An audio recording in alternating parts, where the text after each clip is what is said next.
যে কোনো গুনাহ আপনি উঠাতে পারেন। সেটা রমজানে দিনের বেলা স্ত্রীর কাছে যাওয়া হোক, সেটা আপনার ওয়াদা বা শপথ ভঙ্গের, কসম ভঙ্গের কাফফারা হোক, সেটা হজের মধ্যে কোনো ভুল ত্রুটির কাফফারা হোক। কাফফারা শুরু টাকা দিয়ে, শেষ সিয়াম দিয়ে। তাহলে কাফফারা সিস্টেমের একটা বড় অংশ কি বলেন তো? সিয়াম। তাহলে গুনাহ মাফের একটা বড় মাধ্যম কি? সিয়াম। গুনাহ মাফ হওয়ার একটা বড় মাধ্যম সিয়াম। সিয়াম মানে শুধু পেটের সিয়াম, লজ্জাস্থানের সিয়াম নয়। ইন্নী নাযারতু লির-রহমানি সাওমা ফালান উকাল্লিমাল ইয়াওমা ইনসিয়্যা। মারিয়াম আলাইহিস সালাতু ওয়াস সালাম বলছেন, আমি আজকে সিয়াম আছি, তাই তোমাদের সাথে কথা বলবো না। সিয়াম আছি তাই কথা বলবো না। ইন্নী নাযারতু লির-রহমানি সাওমা, আল্লাহর নামে নজর নেওয়াজ মানত করেছি সিয়ামের। ফালান উকাল্লিমাল ইয়াওমা, তাই আজকে কথা বলবো না ইনসিয়্যা, কোনো মানুষের সাথে। সিয়াম রাখলে মানুষের সাথে কথা বলা যাবে না, এটা আবার কেমন কথা? তাহলে সিয়াম মানে কি, এটা আমরা এখনো বুঝতে পারিনি। সিয়াম মানে শুধু পেটের সিয়াম নয়, সিয়াম মানে জিহ্বার সিয়াম, সিয়াম মানে কানের সিয়াম, সিয়াম মানে চোখের সিয়াম, সিয়াম মানে পুরো অঙ্গ প্রত্যঙ্গের সবগুলোর সিয়াম।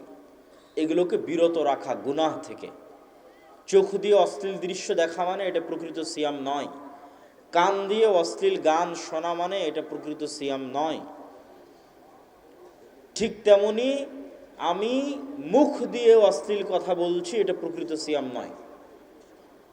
নিশ্চিত থাকেন, যার কান গানের আওয়াজকে পছন্দ করে, তার কান কোরআনের আওয়াজকে পছন্দ করবে না। খুব ভয়ঙ্কর রোগ এবং ব্যাধি। মানুষের অন্তরে যেই রাস্তা দিয়ে শয়তান হামলা করে, এই রাস্তাগুলোর একটা জিহ্বা, এই রাস্তাগুলোর একটা কান, এই রাস্তাগুলোর একটা চোখ, এগুলো দিয়ে শয়তান হামলা করে। এগুলো বর্ডার, ঢোকার রাস্তা, আক্রমণের রাস্তা। তাহলে যেই কান গান শুনতে ভালোবাসে, মৃত্যুর সময় ওই কানকে যদি বলা হয় বলো লা ইলাহা ইল্লাল্লাহ, ও লা ইলাহা ইল্লাল্লাহ বলতে ওর অন্তর থেকে ঘৃণা আসবে, নাক ছিটকাবে। আর যদি ওই কানের পাশে কোনো একটা গান বাজিয়ে দেন, দেখবেন মরাল লাশও জীবিত হয়ে গেছে, খুশিতে আনন্দে। কেননা পুরো জীবন ওর নেশা ছিল কিসে? বলেন কিসে ছিল? গানের আওয়াজে। খুব ভয়ঙ্কর। তাহলে যতক্ষণ এগুলো সবগুলো সিয়াম না থাকছে, ততক্ষণ এটা প্রকৃত বাস্তব সিয়াম হচ্ছে না। এই জন্য মারিয়াম আলাইহা সালাতু ওয়াস সালাম জিহ্বার সিয়াম, কথা হবে না। জাকারিয়া আলাইহিস সালাতু ওয়াস সালামকে 3 দিনের সিয়াম দেওয়া আছে, জিহ্বা বন্ধ। আয়াতুহা আল্লা তুকাল্লিমান নাসা সালাসাতা আইয়াম, 3 দিন কথা হবে না। আর এই 3 দিন কি হবে? আল্লাহর জিকির হবে। যে অস্ত্র দিয়ে সবচেয়ে দ্রুত জাহান্নামে নেওয়া যায়, যে অস্ত্র দিয়ে সবচেয়ে দ্রুত জান্নাতে যাওয়া যায়। আজকে শয়তান যদি আপনাকে বলে অমুককে হত্যা কর, অমুকের সাথে জেনা কর, অনেক সময় লাগবে। এই প্ল্যান করে বাস্তবায়ন করতে অনেক সময় লাগবে। আর ওই প্ল্যানের মধ্যে 10,000 বার আপনি প্ল্যান ক্যান্সেল করার চিন্তা করবেন। কিন্তু এই যে নির্বাচন চলতেছে, অমুক নেতার দুর্নাম, তুমুক নেতাকে গালি, এগুলো দিতে কখনো একবার দুইবার ভাবা লাগে, চিন্তা করা লাগে? কথা বলে না যে চিন্তা করা লাগে? লাগে না।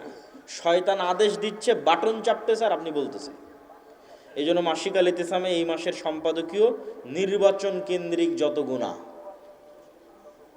এবারে সম্পাদকীয় নাম কি বলেন? বলেন না যে নির্বাচন কেন্দ্রিক যত গুনাহ। মানে এক নির্বাচনে কত গুনাহ মানুষ করে জাহান্নামে যাওয়ার। এক নির্বাচন কত মানুষকে জাহান্নামে নিয়ে যেতে পারে। তার মধ্যে সবচেয়ে বড় গুনাহ হবে কিসের? জিহ্বার গুনাহ। কেন? গীবত, তোহমত, অপবাদ, পরনিন্দা, এগুলো না করলে এই গণতান্ত্রিক রাজনীতি আপনি করতেই পারবেন না, চালাতেই পারবেন না। তাহলে সামনে রমজান মাস আর এখন শাবান মাস, সিয়াম পালন করতে হবে। তাহলে সিয়াম পালনে পেট সিয়াম পালন করবে, লজ্জা স্থান পালন করবে, তার পাশাপাশি কে করবে? 1 নম্বরে জিহ্বা। আর নির্বাচন, এই আলোচনার মধ্যে যদি থাকেন তো এই সিয়াম আপনি পালনই করতে পারবেন না, শেষ। জিহ্বার সিয়াম শেষ। তাহলে জিহ্বা থাকবে বন্ধ, আর ওই জিহ্বায় জিকির উচ্চারণ হবে কার? আল্লাহ সুবহানাহু ওয়া তাআলার। জিকির মানে আপনাদের এই অঞ্চলের যে জিকির সেই জিকির নয়। জিকির খুব উপকারী, খুব গুরুত্বপূর্ণ। সকাল সন্ধ্যার জিকির আল্লাহর খুব প্রিয়, কিন্তু জিকির হতে হবে নবীর সুন্নাত অনুযায়ী। শুধু আল্লাহ বলে কোনো জিকির পৃথিবীতে নাই, না কোরআনে না হাদিসে। জিকির হবে অর্থবহ পূর্ণাঙ্গ, দুটো বাক্য মনে থাকলেই হবে। জিকির হবে অর্থবহ পূর্ণাঙ্গ, যার কোনো অর্থ নাই সেটার ব্যাপারে জিকির কি? আল্লাহু আকবার, আল্লাহ মহান, এটার অর্থ আছে, এটা পূর্ণাঙ্গ। সুবহান আল্লাহ, মহাপবিত্র মহান আল্লাহ, এটার অর্থ আছে। আলহামদুলিল্লাহ, প্রশংসা আদায় করছে আল্লাহর, এটার অর্থ আছে। লা ইলাহা ইল্লাল্লাহ, এটার অর্থ আছে। কিন্তু শুধু বললাম ইল্লাল্লাহ, এর কি অর্থ আছে? শুধু বললাম হু হু, এর কি অর্থ আছে? শয়তান যখন দেখে কোনো মানুষকে ইবাদত থেকে বিরত রাখতে পারছে না, তখন ও চিন্তা করে, একে তো ইবাদত থেকে বিরত রাখতে পারলাম না, কি করা যায়, কি করা যায়, চল একে দিয়ে বেদাত করাই। বুঝেননি মনে আমার কথা? শয়তান যখন দেখে কোনো একটা মানুষকে সে সালাত থেকে জিকির থেকে বিরত রাখতে পারতেছে না, এখন একে কেমনি জাহান্নামে নিয়ে যাবে? একটাই রাস্তা আছে, যেহেতু আর জিকিরের প্রতি প্রচুর আগ্রহ, তো ওর হাতে এমন জিকির ধরায় দাও যেটা বেদাত, তাহলে তো জাহান্নামে চলে গেল। যেহেতু আর সালাতের প্রতি প্রচুর আগ্রহ, ওকে এমন সালাত ধরিয়ে দাও যেটা বেদাত। যেহেতু আর দরুদের প্রতি প্রচুর আগ্রহ, ওকে এমন দরুদ ধরিয়ে দাও যেটা বেদাত। শয়তান মানুষের সাইকোলজি অনুযায়ী প্ল্যান চেঞ্জ করে, মাস্টার প্ল্যানে চেঞ্জিং নিয়ে আসে।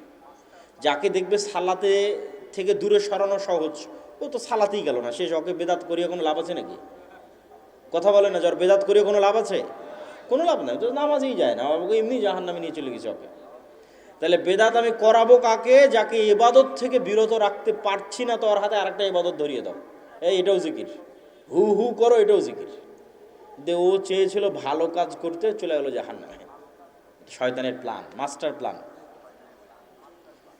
শয়তান সাইকোলজি অনুযায়ী প্ল্যান চেঞ্জ করে। আলেম ওলামাকে কোনো একটা গুনাহ দিয়ে তার জন্য জাহান্নামে নিয়ে যাওয়া খুব কঠিন। তা আলেম ওলামাকে কোন গুনাহে লিপ্ত করবে?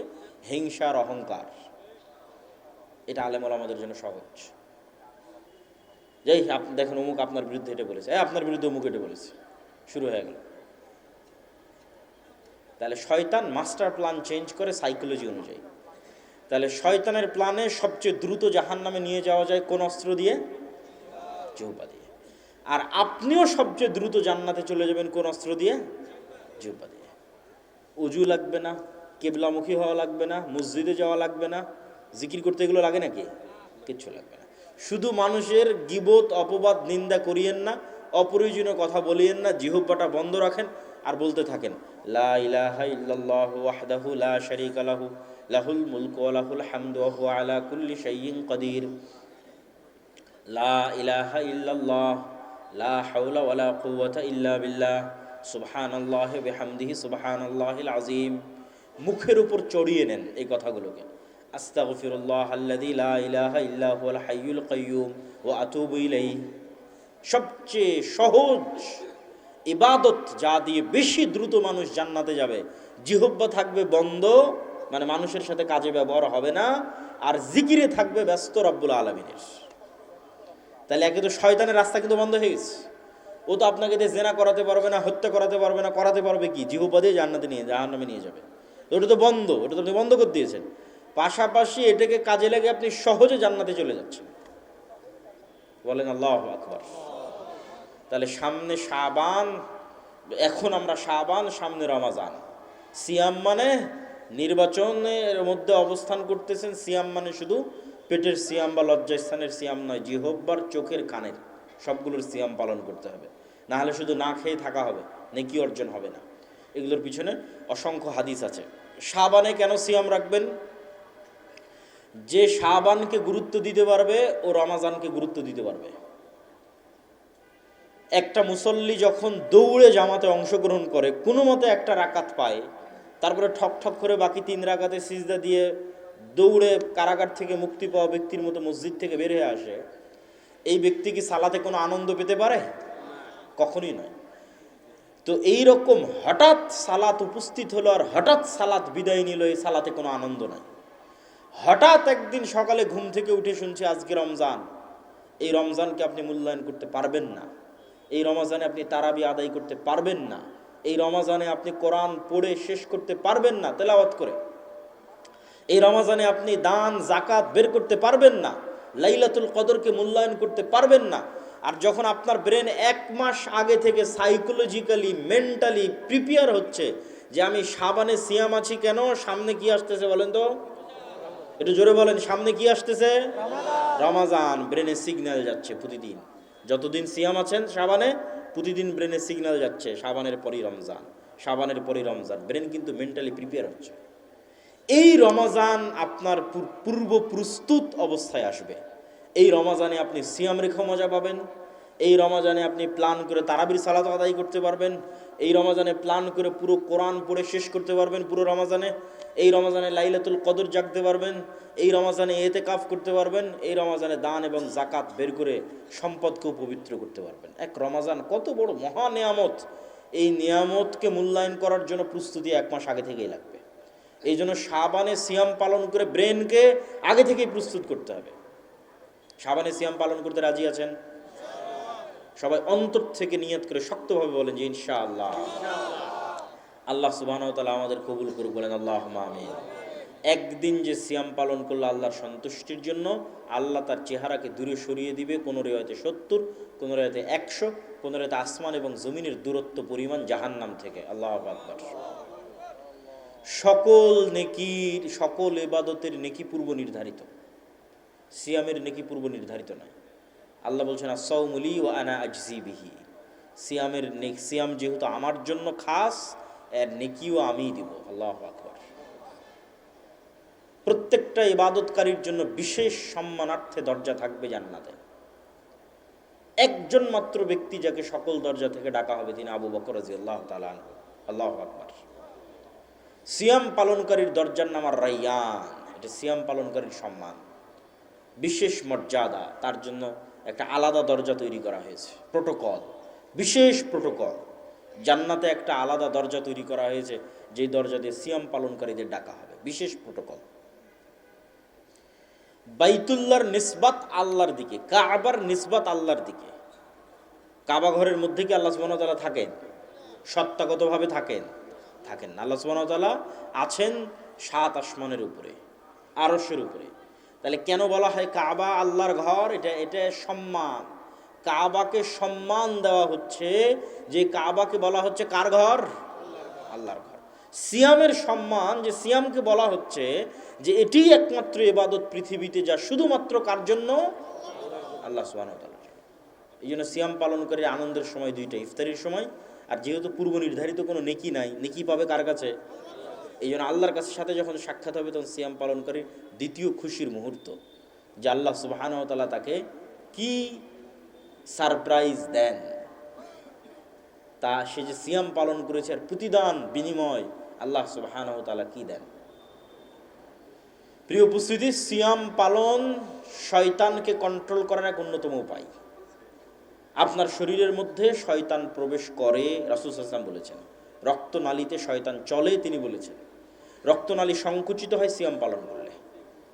প্রত্যেকটা ইবাদতের সাথে মানুষের নাফসকে পবিত্র করার সম্পর্ক আছে। সালাতের মাধ্যমে আপনি এটাকে নাফসকে কন্ট্রোলে রাখতে পারবেন, সিয়ামের মাধ্যমে নাফসকে কন্ট্রোলে রাখতে পারবেন। জাকাত দেওয়ার মাধ্যমে নাফসের স্বভাবজাত চরিত্র হচ্ছে ও টাকা ভালোবাসে, জাকাত দেওয়ার মাধ্যমে ওইটা থেকে কৃপণতার রোগ থেকে নাফস পবিত্র হবে। নাফসের স্বভাবজাত স্বভাব হচ্ছে ও খেতে ভালোবাসে, খাওয়া বন্ধ করে দাও। খাওয়া বন্ধ করে দেওয়ার মাধ্যমে আপনি তাকে কন্ট্রোল করতে পারবেন যে না, তুমি খাবার থেকে বিরত থাকো। এই প্র্যাকটিসের মাধ্যমে তুমি গুনাহ থেকে বিরত থাকার প্র্যাকটিস অর্জন করো। নাফস ভালোবাসা অলসতায় কাটিয়ে দিতে, কিছু করবে না, সারাদিন শুয়ে বসে কাটিয়ে দিতে, বলে না একে বাধ্য করো 5 ওয়াক্ত সালাত আদায় করতে। যদি একে 5 ওয়াক্ত সালাত আদায় করতে বাধ্য করতে পারো, নাফস তোমার কন্ট্রোলে চলে এসেছে। এটা শয়তানের কন্ট্রোলে আর নাই। আপনি সালাতেও নাই, সিয়ামেও নাই, নিশ্চিত থাকেন আপনার নাফস কার কন্ট্রোলে আছে? জোরে বলেন না, কার কন্ট্রোলে আছে? শয়তানের কন্ট্রোলে আছে। তাহলে নাফসকে শয়তানের কন্ট্রোল থেকে মুক্ত করে নিজের কন্ট্রোলে নেবেন, আল্লাহ সুবহানাহু ওয়া তাআলার দাসত্বে আত্মসমর্পণ করবেন। তার 1 নম্বর 5 ওয়াক্ত সালাত, 2 নম্বর সিয়াম। সেই সিয়ামের একটা বড় নফল সিয়ামের মাসে আমরা অবস্থান করছি, শাবান মাসের সিয়াম। আল্লাহ আমাদের পালন করার তৌফিক দান করুক, বলেন আল্লাহুম্মা আমিন। পরের জরুরি কথা বলেছি, বক্তব্য দিব না, শুধু জরুরি কথা বলে বলে বক্তব্য শেষ করব। পরের জরুরি কথা হচ্ছে, আজকে যে জায়গায় আপনারা উপস্থিত হয়েছেন, এই জায়গা প্রায় 20 কাঠা জায়গার উপর আপনারা বসে আছেন। তার 10 কাঠা অলরেডি আমাদের ভাইয়েরা রেজিস্ট্রি করে ফেলেছে, আর 10 কাঠা বায়নামা তারা সম্পূর্ণ করেছে, বলেন আলহামদুলিল্লাহ। কিন্তু সেই বায়নামার বকেয়া কত জানেন? প্রায় 2 কোটি টাকার কাছাকাছি। কিন্তু এত বড় হিম্মত তারা নিয়েছে আল্লাহর উপর ভরসা করে, এবং আমি বিশ্বাস করি আল্লাহ এটা পূরণের ব্যবস্থা করে দেবেন, বলেন আল্লাহুম্মা আমিন। তো দান কেন শক্তিশালী ইবাদত? এটা প্রাসঙ্গিক। কেন আপনি দান করবেন? জরুরি কথার মধ্যে এটা একটা জরুরি কথা। কেন দান করবেন? দান কেন শক্তিশালী ইবাদত? আলোচনার শুরুতেই বলেছি আল্লাহর কাফফারা সিস্টেমের 1 নাম্বার শুরু হয় কি দিয়ে? টাকা দিয়ে। আবারও জোরে বলেন তো কি দিয়ে শুরু হয়? টাকা দিয়ে। তাহলে দুনিয়াতেই গুনাহের কাফফারা করে নেওয়া যাচ্ছে কি দিয়ে? আপনি নিশ্চিত থাকেন এই টাকা দিয়ে কিয়ামতের মাঠে গুনাহের কাফফারা হবে। কিন্তু কিয়ামতের মাঠে নতুন করে টাকার মালিক হওয়ার সুযোগ থাকবে নাকি? থাকবে না। কিয়ামতের মাঠে যদি আপনি কোটিপতি হতে চান, সেটা কখন হতে হবে? এখন হতে হবে। যে কিয়ামতের মাঠে আমি যে কোনো বিপদ আপদ থেকে বাঁচতে চাই, তো বাঁচতে পারবেন টাকা দিয়ে, নিশ্চিত থাকেন। কি দিয়ে বাঁচতে পারবেন জোরে করে বলেন তো? আর একটু জোরে বলেন, কি দিয়ে বাঁচতে পারবেন? টাকা দিয়ে বাঁচতে পারবেন। তো সেই টাকা কিয়ামতের মাঠে উপার্জন করতে পারবেন না এখন কোটিপতি হতে হবে? কিয়ামতের মাঠে কোটিপতি হতে চাইলে সেটা এখন হতে হবে। এখন কোটি টাকা ইনকাম করে আল্লাহর রাস্তায় কোটি টাকা দান করে কিয়ামতের অ্যাকাউন্টে টাকা জমা রেখে এবার কিয়ামতের মাঠে উঠছি আমি কোটিপতি অবস্থায়। তাহলে এখন কত গুনাহের কাফফারা, আর কত মানুষের হক নষ্ট, আর কত ইবাদতের কমতি, সবগুলো দান দিয়ে পূরণ করা সম্ভব। সবগুলো দান দিয়ে পূরণ করা সম্ভব। এই জন্য আল্লাহ সুবহানাহু ওয়া তাআলা বলেছেন, ইন্নাল্লাহা আশতারা মিনাল মুমিনিনা আনফুসাহুম ওয়া আমওয়ালাহুম বিআন্না লাহুমুল জান্নাহ। আল্লাহ জান্নাত বিক্রি করে দিতে চান 2 শ্রেণীর মানুষের কাছে, যারা তাদের সবচেয়ে দামি সম্পদ নিজের আত্মাকে আল্লাহর রাস্তায় কুরবানি করে দিবে, মানে জিহাদ ফি সাবিলিল্লাহ করে শহীদ হয়ে যাবে। 2 নাম্বার, যারা তাদের ধন সম্পদ দিয়ে জান্নাত কিনতে চায়। ঠিক গুলশানে প্লট বিক্রি হয় না, ফ্ল্যাট বিক্রি হয় না, আল্লাহ জান্নাতের ফ্ল্যাট সেল করছেন, আল্লাহ বিক্রেতা। এবং এটাকে আল্লাহ ব্যবসা হিসেবে নাম দিয়েছেন, হাল আদুল্লুকুম আলা তিজারাতিন তুনজিকুম। তো আমি কি তোমাদের এমন একটা ব্যবসার কথা বলবো না যেই ব্যবসা তোমাদের নাজাত দিবে জাহান্নাম থেকে? এটা ব্যবসা, আল্লাহ বিক্রি করবেন, সেল করবেন। জান্নাতের ফ্ল্যাট, জান্নাতের প্লট, জান্নাতের বাগান, জান্নাতের নদী নালা ঝর্ণা সব বিক্রি হবে। একটা গল্প শোনেন। একজন ব্যক্তি রাসূলুল্লাহ সাল্লাল্লাহু আলাইহি ওয়াসাল্লামের কাছে এসে বলছেন, আল্লাহর নবী, আমার বাড়ির পাশে একজন ব্যক্তির খেজুরের একটা গাছ আছে, যে খেজুরের গাছ হেলে হেলে পড়ে আমার বাড়ির মধ্যে ঢুকে গেছে। আমার ছোট ছোট বাচ্চারা সেই গাছের খেজুর পাড়ে, সেই ব্যক্তি বকাঝকা করে। রাসূলুল্লাহ সাল্লাল্লাহু আলাইহি ওয়াসাল্লাম ওই ব্যক্তিকে ডেকে পাঠিয়ে বললেন, জান্নাতে একটা খেজুর গাছের বিনিময়ে এই খেজুর গাছ তুমি এই গরিব মিসকিন মানুষকে দিয়ে দাও। বলেন আল্লাহু আকবার। বিক্রি হচ্ছে না? হচ্ছে না? বিক্রি হচ্ছে। জান্নাতে একটা খেজুর গাছ পাবে আর দুনিয়াতে একটা খেজুর গাছে দিয়ে দিবে। তাহলে জান্নাতের খেজুর গাছ পর্যন্ত বিক্রি হয়ে যাচ্ছে। চিন্তা করেন, জান্নাতের খেজুর গাছ বিক্রি হয়ে যাচ্ছে। এখন এই ব্যক্তি রাজি হলো না। এখানেও শিক্ষা আছে। ব্যক্তি মালিকানায় নবীরও জোর চলে না। ইসলাম ব্যক্তি মালিকানায় বিশ্বাস করে। টাকার মালিক আমি দিব না, দান করব না। যেমন যিনি এখন এই 10 শতকের মালিক, তিনি যদি বলে যে না আমি এটা দিব না, তিনি চাইলে দানও করতে পারে। কিন্তু যদি বলে না দিব না, তাহলে কি আপনি জোর করে নিতে পারবেন? পারবেন না। ব্যক্তি মালিকানায় নবীরও জোর চলে না। দিবে না, কি করার? দিবে না, শেষ। জান্নাতে একটা খেজুর গাছের বিনিময়ে দিবে না তো কি করার? এখন আবু দাহদা নামে একজন সাহাবীর কানে কথা গেছে। ওনার লোভ তৈরি হয়ে গেছে, জান্নাতে একটা খেজুর গাছ আমার নামে কনফার্ম, নিশ্চিত। লোভ, পরকালমুখী চিন্তার মানুষ যারা যারা জান্নাতকে দেখতে পায় তাদের চিন্তা চেতনা ভিন্ন। সে তখন ওই ব্যক্তিকে গিয়ে বলছে যে আমার বিশাল বড় খেজুরের বাগান আছে, ভাই পুরো খেজুরের বাগান তোর, তুই একটা খেজুরের গাছ আমাকে দিয়ে দে। এই আবু দাহদা ওই ব্যক্তিকে গিয়ে বলছে যে আমার বিশাল বড় খেজুরের বাগান আছে, এই পুরো খেজুরের বাগান তুই নিয়ে নে আর এই খেজুরের গাছটা আমাকে দিয়ে দে। এখন ওই ব্যক্তি চিন্তা করতেছে যে বিশাল খেজুরের বাগান, ওর তো আর কোনো শত্রুতা নাই, শত্রুতা নাই যে দিবে না এরকম কোনো জেদও নাই, ঠিক আছে। বিশাল খেজুরের বাগানের বিনিময়ে এই খেজুরের গাছটাও আবু দাহদাকে দিয়ে দিয়েছে। আবু দাহদা এসে এখন রাসূল সাল্লাল্লাহু আলাইহি ওয়াসাল্লামকে বলতেছে, আল্লাহর নবী আপনি বলেছিলেন যে এই খেজুরের গাছটা যদি কেউ ওই গরিব বা মিসকিনকে দিয়ে দেয় তাহলে তার জন্য জান্নাতে একটা খেজুরের গাছ হবে, কথা কি ঠিক? রাসূল সাল্লাল্লাহু আলাইহি ওয়াসাল্লাম বলছেন হ্যাঁ কথা ঠিক। তো আল্লাহর নবীকে তিনি বলছেন, আল্লাহর নবী আমি এই খেজুরের গাছটা পুরো একটা খেজুরের বাগানের বিনিময়ে কিনে নিয়েছি, আর এই খেজুরের গাছটা জান্নাতের খেজুরের গাছের বিনিময়ে লোককে দিয়ে দিলাম। বলেন আল্লাহু আকবার। কি স্যাক্রিফাইস দেখেন। টাকা দিয়ে জান্নাত কিনে পাওয়া যায়, জান্নাতের খেজুরের গাছও বিক্রি হবে, জান্নাতের ঝর্ণাও বিক্রি হবে। রাসূল সাল্লাল্লাহু আলাইহি ওয়াসাল্লামের মসজিদে নববীর সামনে একটা কুয়া ক্রয়ের প্রয়োজন, কুয়া, যে কুয়ার মালিক ইহুদি, মুসলমানদের উজু গোসলে দরকার হয়। আল্লাহ নবী বললেন জান্নাতে একটা ঝর্ণার বিনিময়ে কে এই কুয়া মুসলমানদের জন্য ওয়াকফ করে দিবে? উসমান ইবনে আফফান বললেন, আল্লাহ নবী জান্নাতে একটা ঝর্ণার বিনিময়ে আমি এই কুয়া কিনে আল্লাহর রাস্তায় ওয়াকফ করে দিলাম। আল্লাহু আকবার।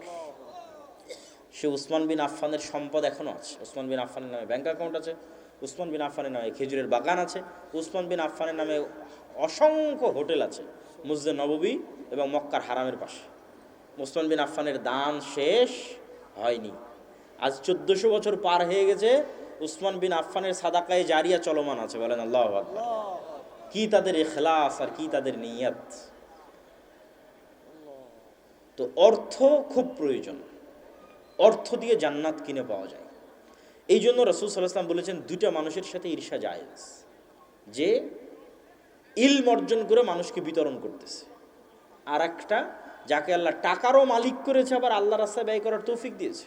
কত মানুষ টাকার মালিক হয়েছে, ওই টাকা দুবাইয়ে গিয়ে শেষ করছে, কক্সবাজারে গিয়ে শেষ করছে, সেন্ট মার্টিন পার্বত্য চট্টগ্রামে গিয়ে শেষ করছে, থাইল্যান্ড ব্যাংকক সিঙ্গাপুর উড়িয়ে শেষ করে দিচ্ছে, আমেরিকা ইংল্যান্ড ইউরোপ শেষ নাই, বিনোদনে টাকা শেষ, মদ জুয়া আড্ডায় টাকা শেষ।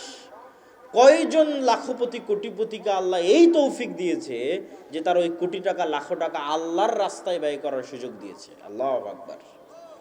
এই সত্যি সৌভাগ্যবান, দাউদ সুলাইমানের মতো সৌভাগ্যবান।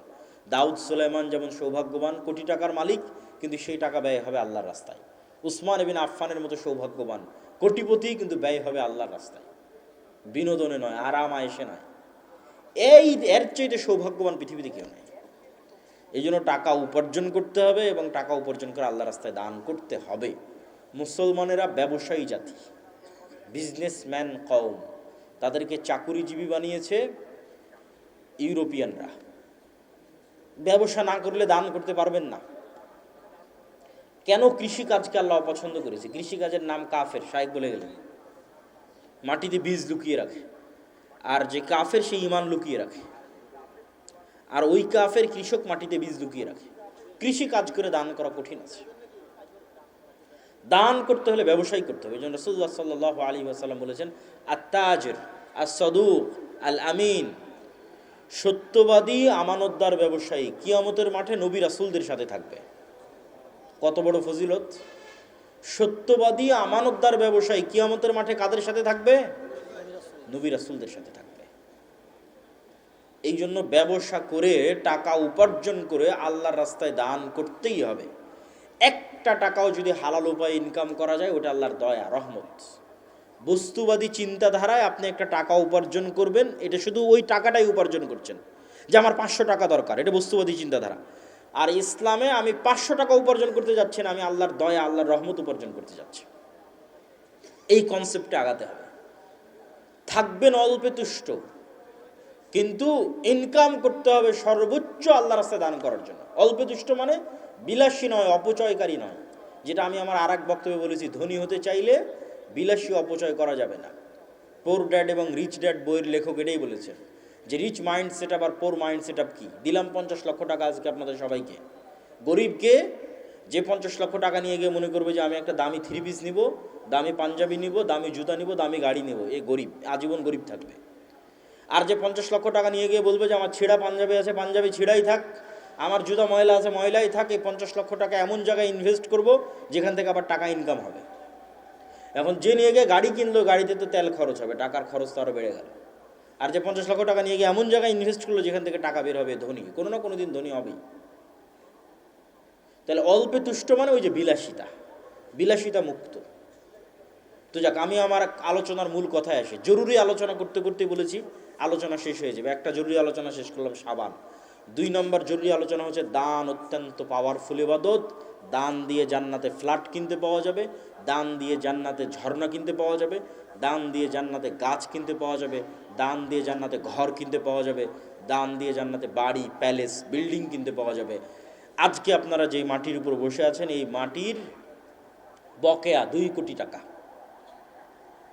প্রথমত আমরা এখন বৈঠকি দানে অংশগ্রহণ করব। দ্বিতীয়ত, যার পক্ষে যেভাবে সম্ভব, কুমিল্লা অঞ্চলের যত মানুষ প্রবাসে আছেন সবার প্রতি আহ্বান থাকবে, আপনারা হোয়াটসঅ্যাপ গ্রুপের মাধ্যমে একত্রিত হয়ে আমেরিকা হন, ইউরোপ হন, সৌদি, দুবাই, কুয়েত, কাতার, বাহরাইন, যে যেখানে আছেন, হোয়াটসঅ্যাপ গ্রুপের মাধ্যমে একত্রিত হয়ে ভাইয়েরা যে পার স্কোয়ার ফিট কত টাকা যেন নির্ধারণ করেছেন, 2500 টাকা সর্বনিম্ন, 2500 টাকা, এবং সর্বোচ্চ যতদূর সম্ভব তারা 6 থেকে 7 মাস সময় নিয়েছে। সামনে রমজান আসতেছে, এই রমজানকে সামনে রেখে এই টাকা কুমিল্লার মানুষকে আদায় করতেই হবে, বলেন ইনশাআল্লাহ। এই কুমিল্লার কোটবাড়ির ভাইয়েরা অনেক স্বপ্ন করে মেইন রোডের পাশে জামিয়া সালাফিয়া গড়ার স্বপ্ন দেখেছে। আমরা আমাদের জীবদ্দশায়, শায়েখ আব্দুর রাজ্জাক বিন ইউসুফের জীবদ্দশায় এত দামি জমি কেউ জামিয়া সালাফিয়াকে দেয়নি। কুমিল্লার মানুষ যত দামি দামি জমি জামিয়া সালাফিয়াকে দিয়েছে। আল্লাহ কুমিল্লার মানুষকে কবুল করুক, বলেন আল্লাহ। বৈঠকি দানে সবাই একটু অংশগ্রহণ করি। ভাইয়েরা কি যাবেন ভিতরে? লোকজন আছে যাওয়ার মতো? আমরা সবাই যারা স্টেজে আছি তারাও একটু অংশগ্রহণ করি বৈঠকি দানে। কেউ আমরা খালি হাতে যাব না। আর তারপরের জরুরি কথা কি, মাসিক আল ইতিসামের কথা বলেছি, এটা তো নিবেনি। আল্লাহর পথে যাত্রা, যা আলোচনা এবছরে বিভিন্ন বইয়ে বিভিন্ন জায়গায় করেছি। এই সিজনের শুরুতে আলোচনা করেছিলাম,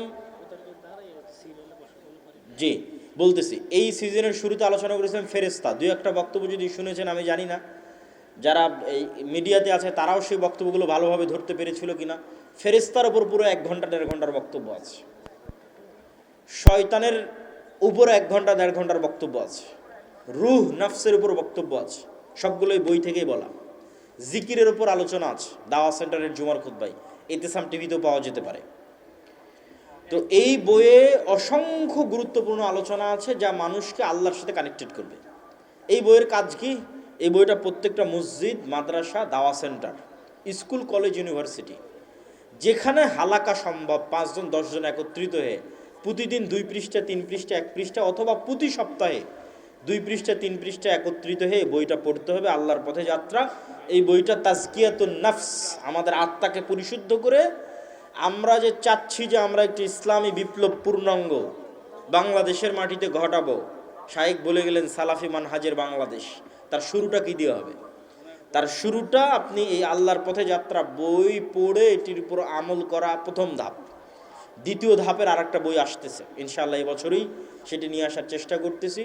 এই দুইটা প্রত্যেক ওই সমস্ত ব্যক্তির জন্য পড়া অপরিহার্য। এই দুইটা বই, একটা আল্লাহর পথে যাত্রা আর একটা আসবে এই বছরে, যারা চায় যে তারা পূর্ণাঙ্গ ইসলামের একটা বিজয়ের স্বপ্ন দেখে এবং সেই বিজয়ে অংশগ্রহণ করতে চায়, কি তার কাজ হবে, কি তার দায়িত্ব হবে, এটি নিয়ে বিস্তারিত আলোচনা করা আছে। মাসিক আল ইতিসামের এই মাসের সম্পাদকীয় খুব গুরুত্বপূর্ণ। নির্বাচন কেন্দ্রিক যত গুণা দরকার হয়, শুধু এই প্রবন্ধটা আলাদা করে লিফলেট করে ফ্রি বিতরণ করা দরকার। নির্বাচন কেন্দ্রিক যত গুণা, পারলে পুরো ইতিসাম ফ্রি বিতরণ করবেন, না পারলে শুধু এই সম্পাদকীয়টা আলাদা করে লিফলেট করে সারা বাংলাদেশের এই নির্বাচনের মৌসুমে তারা মানুষের দ্বারে দ্বারে ভোট চেয়ে বেড়াবে। আপনারা মানুষকে জাহান্নাম থেকে বাঁচানোর চেষ্টা করবেন, বলেন আল্লাহুম্মা আমিন। আচ্ছা, আমাদের যত ভলেন্টিয়ার আছে সবাই ভিতরে প্রবেশ করেন। সকলের প্রতি উদাত্ত আহ্বান যে আপনাদের এখন এখানে খাবারের ব্যবস্থা করেছে ভাইয়েরা, তারা তো এখানেই খাবারটা গ্রহণ করবে, তাই না? আপনারা অবশ্যই আমার বক্তব্য শেষ হওয়ার পর সারিবদ্ধভাবে বসবেন। সারিবদ্ধভাবে বসে আপনারা খাবার সুন্নাত অনুযায়ী বিসমিল্লাহ আলহামদুলিল্লাহ বলে খাবার গ্রহণ করে শয়তানকে সুযোগ দেবেন না, হইচই হই হুল্লোড় করবেন না, ঠেলাঠেলি করবেন না। আর শায়েখ আব্দুর রাজ্জাক বিন ইউসুফের কথা বলতেই হয়, যেহেতু উনি এই প্রতিষ্ঠানের মূল উদ্যোক্তা, স্বপ্নদ্রষ্টা। ওনার কিছু কথা স্মরণে রাখবেন। উনি যখনই জামিয়া সালাফিয়ার কথা বলে ওনার দুটো কথা সব জায়গায় থাকে। এক, আমার হাতে টাকা নাই এ কথা সত্য, এখানে প্রতিষ্ঠান গড়বই গড়বো এ কথা সত্য, বলেন ইনশাআল্লাহ। 2 নম্বর উনি আর একটা কথা বলে, আপনি যদি কিছুই না দিতে পারেন দোয়া করবেন কোথায়? আল্লাহর কাছে। যদি উপরে কবুল হয়ে যায় নিচে কেউ ঠেকাতে পারবে না। তো শাইখ আব্দুর রাজ্জাক বিন জুবাইর এই দুইটা কথা যেন আপনাদের স্মরণে রাখে, যে আমরা জামিয়া সালাফের জন্য কিছুই যদি না করতে পারি, অন্তত যেন আল্লাহ সুবহানাহু ওয়া তাআলার কাছে দোয়া করি যে আল্লাহ তুমি কুমিল্লার মাটিতে এই জামিয়া সালাফিকে কবুল করো, বলেন আল্লাহুম্মা আমিন। এই বলে আমার সংক্ষিপ্ত বক্তব্য এখানেই শেষ করছি। ভাইয়েরা সারিবদ্ধভাবে